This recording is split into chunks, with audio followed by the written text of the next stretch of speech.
Hey everybody, hope you're doing well tonight. I wanted to bring you a little bit more geopolitical content here on the from the content minds of YouTube.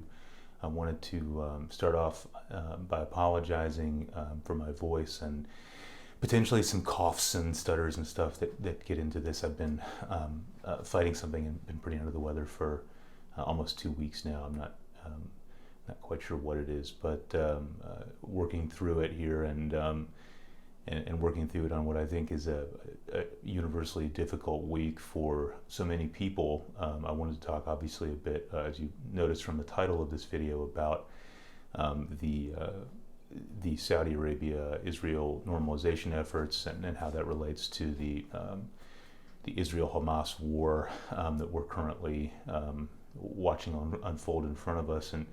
And obviously there are parts of this that I feel qualified to talk about and parts of it that I don't. I'm not a scholar of the Middle East. I'm certainly not an expert in Islamic fundamentalist movements. I'm not an expert in Palestinian liberation movements. I'm not an expert in Israeli defense policy, nor am I a historian of the conflicts in that region. So I would say don't look to me for expertise on those particular facets of this. There's much better sources on those kinds of contexts that I can link in the description and in the comments below.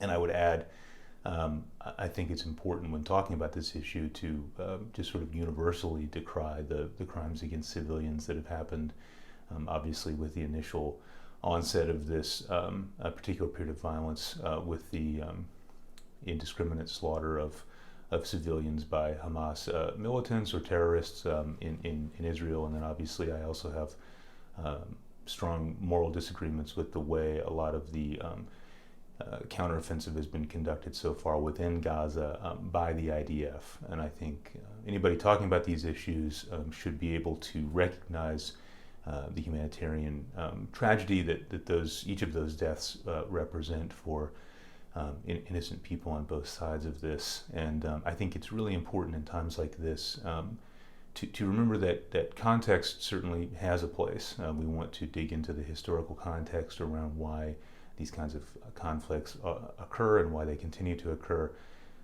But it's also dangerous, I think, to perhaps just morally dangerous to begin any kind of analysis of these kinds of conflicts that involve a huge amount of loss of innocent life by immediately jumping to contextualization. I think that there needs to be, we all need to have the ability to recognize that crime and punishment, right? There needs to be a causal connection between those who commit atrocities and those who are punished for them. And when we start to essentialize people down to the groups they belong to, ethnic groups, religious groups, political groups, this is the first step towards dehumanization. It's the first step towards losing sight of our shared humanity. And this seems, I think, to many people like sort of a trite, sort of centrist view or something like that. And I think nothing could be further from the truth if you look at the history of the human race. A broad-based, inclusive recognition of, sort of co-equal humanity and the inherent sacredness of human life is not at all a centrist position. It's actually a quite radical position. And I would always encourage people to try to think about that and reflect on their own desire for vengeance. I certainly, I think if I was in the position of either of these groups of people, those would be natural feelings to have, and that anger is very natural and understandable. But we really need to be reflective here and think about what the greater goal is. And I think for all of us, and outside of the truly hardcore ideologues, the goal is peace for as many people as possible. So obviously decrying that violence, I think, you can't miss it here, right? You can't miss the mark, as so many on the left have done, the far left have done in the United States in recent days. You can't essentialize the death of an innocent person and say, well, this person is somehow representative of a government that I don't like, and so they deserved to die.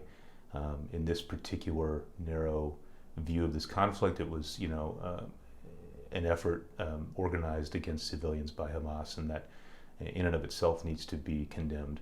And then I think going from there, when we start to look at potentially strikes against civilians within Gaza, that also needs to be condemned, right? You need to be able to condemn the actions of governments or pseudo-governments on both sides. So that said, hopefully that's not a controversial opinion, but given the nature of these issues, it may be to some people, and I'd certainly be interested in talking to those people in the comments below about those opinions, if they're conveyed and expressed respectfully and all of that. But that said, I wanted to talk a bit about one, as I alluded to, one kind of narrow piece of this conflict, and it actually has not a lot to do with what's going on the ground right now. It has a lot to do actually with some things I've been hearing in sort of the commentariat sphere and the geopolitics kind of analysis sphere of this, whether it's Fareed Zakaria or CSIS and Elliot Abrams and some other folks who've been talking about, even if it's coming out of the State Department, the United States State Department or other places. There's been a big focus on what this all means about normalization between Israel and Saudi Arabia, and I think this is obviously a critical issue coming out of this. And the first thing I wanted to say really was, in listening to Elliot Abrams be interviewed by CSIS, I think this just came out on the 10th or 11th, this podcast. I can link it in the description. He had mentioned that he had seen this attack as very much an homage, right? It was an echo of the 50th anniversary of the 1973 Yom Kippur War, and he really quite strongly indicated that he didn't think that Hamas, in conducting this, was really trying to scupper the Israel-Saudi Arabia normalization project that the U.S. has sort of been facilitating, spearheading, whatever you want to say about it. And I thought this was a really interesting and disagreeable kind of comment for a few different reasons.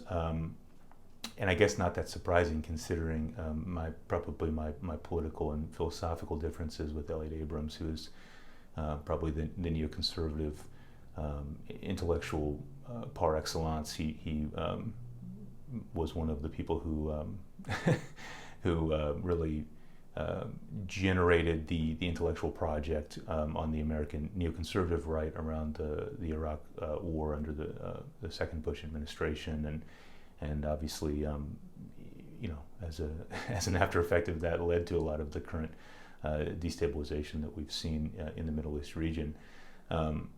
So in that sense, maybe not so surprising that I would agree with Mr. Abrams, but I think his exact quote here was, Hamas didn't know about normalization all that much a year ago. And I thought this was interesting because just sort of on the facts, it was quite self-evidently incorrect, right? I mean, the Saudi minister of the State of Foreign Affairs, you'll have to excuse me, Adel Al-Jubeir, has noted as early as, I think this was in December of 2022, that normalization was between Saudi Arabia and Israel was really a matter of time.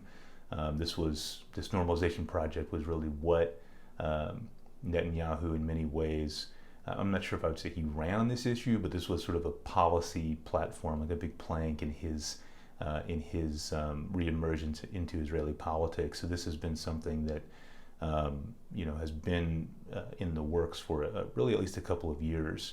And while I agree that this despicable, horrifying attack by Hamas on southern Israel would have required extensive planning, and this is stuff you've started to see in the sort of even here on YouTube, the digestion of some of these op plans and stuff that the Hamas militants or terrorists had on them. This was obviously an effort that took a lot of planning and a lot of coordination, but the normalization between Israel and Saudi Arabia would have been in their mind, right? It would have been something that they were aware of really for the entire run up to this event.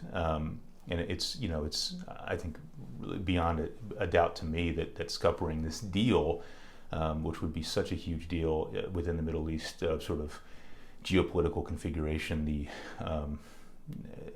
the way the military powers and alliances are currently configured in the Middle East. I mean, if the epicenter of Islam, the state that represents really the core of the Islamic faith, really outside of obviously Jerusalem itself, if that state was to recognize Israel, and that's really what normalization here means, right, is having normal diplomatic relationships, recognizing the right of Israel to exist as a Jewish state, as a state in general, that would obviously convert the Palestinians' movement for self-determination and liberation, if you will, from sort of a pan-Islamic movement to very much a nationalist movement that really related much more exclusively to the rights of Palestinians themselves, and not sort of this, a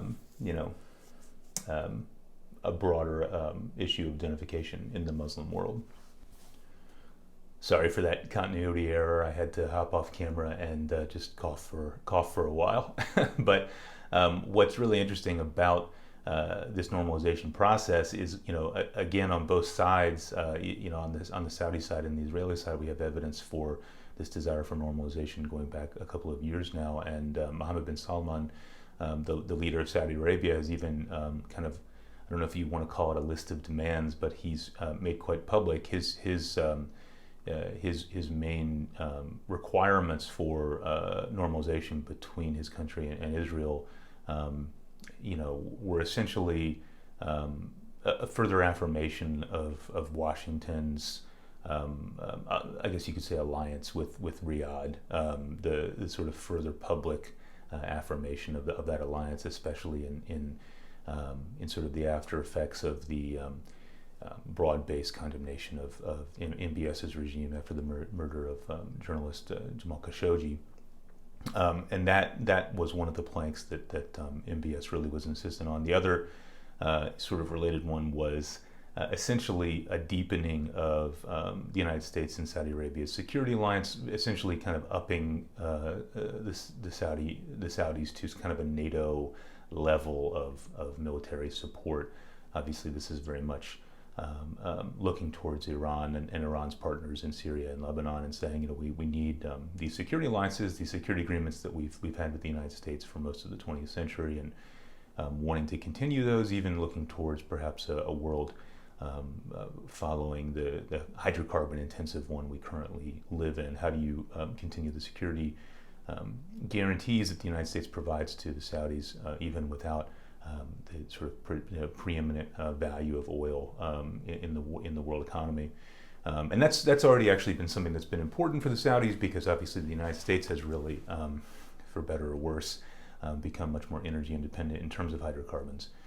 So that was another commitment, was this sort of like treat us like a NATO-like country commitment. And the third sort of idea, that sort of plank of MBS's demands for normalization with Israel, really revolve around the United States recognizing the Saudis have sort of a right to exploit their domestic uranium reserves and actually create a domestic nuclear, sort of civilian nuclear program. And this is obviously a move towards energy independence, but I think it also would sort of signal a step closer towards the Saudis being a nuclear power, even if it was a civilian sort of context.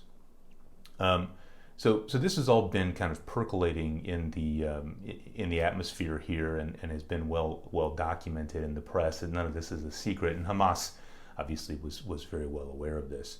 So I think this is sort of my first point here, is that we shouldn't underestimate their ability to analyze the sort of geopolitical situation, the sort of grand strategy situation. And I think Elliot Abrams is probably wrong about this, and it kind of fits a pattern, I think, for him in sort of underestimating the sophistication of some of these actors in the Middle East. But that's probably a different video, sort of the blind spot of neoconservatism as it relates to the Islamic world.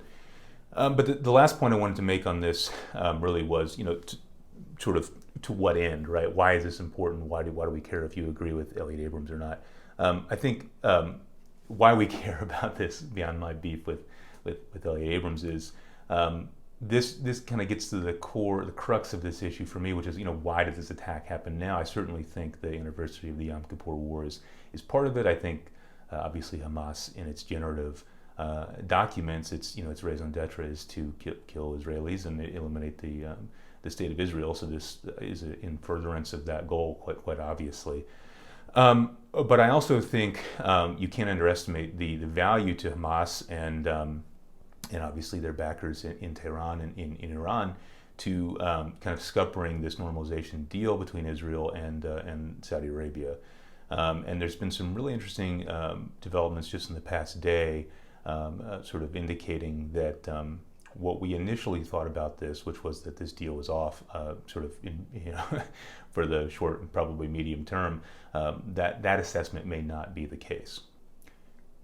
And the two pieces of information I think that are most interesting related to this that have come out really in the last 24, 48 hours there was an interview with Lindsey Graham, a U.S. Senator from South Carolina, who happens to have, I don't know if he has a long-standing relationship with MBS, but it doesn't need to be dived into in too much detail, but his home state has a large Boeing plant. They manufacture airplanes there, and because of a multi-billion-dollar deal between the Saudis and Boeing to outfit several Saudi airlines with Boeing Dreamliners, Senator Graham has had an opportunity to interact with MBS several times, and they seem to have, I guess, what counts as a warm relationship between Senator Lindsey Graham and Mohammed bin Salman.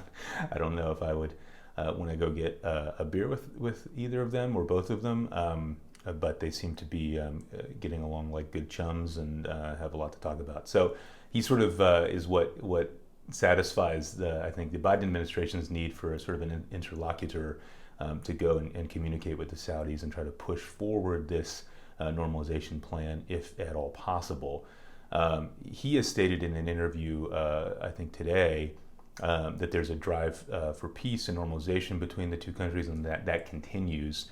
There's a desire between both countries to continue to move forward on the normalization plan, and that he is somewhat optimistic, quote, that Iran's goal to destroy the peace process between Israel and Saudi Arabia will fail, which I thought was really interesting phrasing, in that it kind of indicates that what I would hope to be true might be true, which is that the executive leadership of both Saudi Arabia and Israel, although these are two governments that I have quite a few moral qualms with, that perhaps both of these executive groups of these countries aren't populated with idiots who want to give Hamas and Iran exactly what they clearly wanted from this attack, this sort of pogrom, in that they obviously wanted to scupper this deal.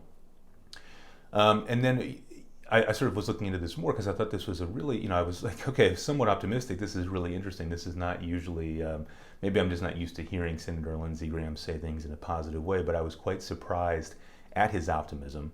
And then in looking into it a bit more, in Haaretz, actually, I noticed that a diplomatic official from the Saudi side, speaking on condition of anonymity, had basically acknowledged that while the talks are not the focus, not Riyadh's focus at the moment, he actually denied, I'm assuming it's a man given it's Saudi Arabia, but he denied that the Saudis had made any kind of formal decision to halt these talks.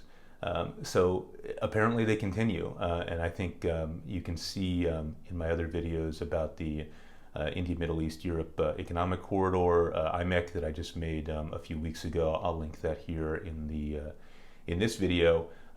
Obviously, the Saudi-Israel connection here is extremely important for the continuation of that project, for the continuation really of the Biden administration's overall international relations policy, their international development policy, how they're approaching sort of grand strategy and geopolitics in this region and indeed globally. So really, I've begun to see this.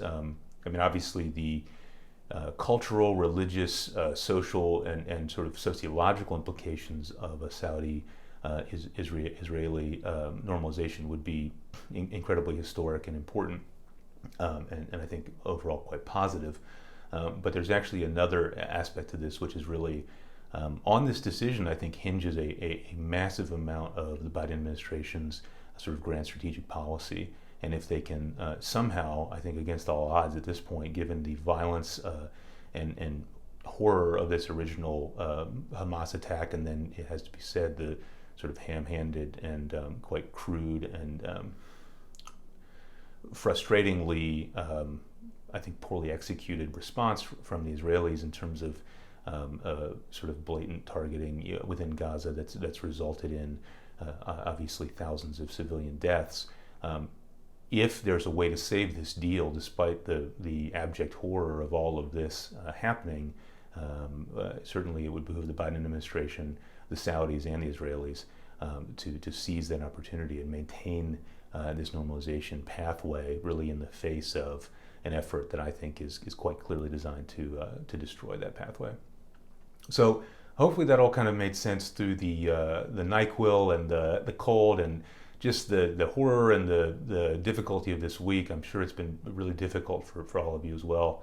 I'd love to hear your comments as always. They really are what make this channel so interesting to be producing and thinking about and talking through. So as always, thanks again for watching, and I'll see you on the next one.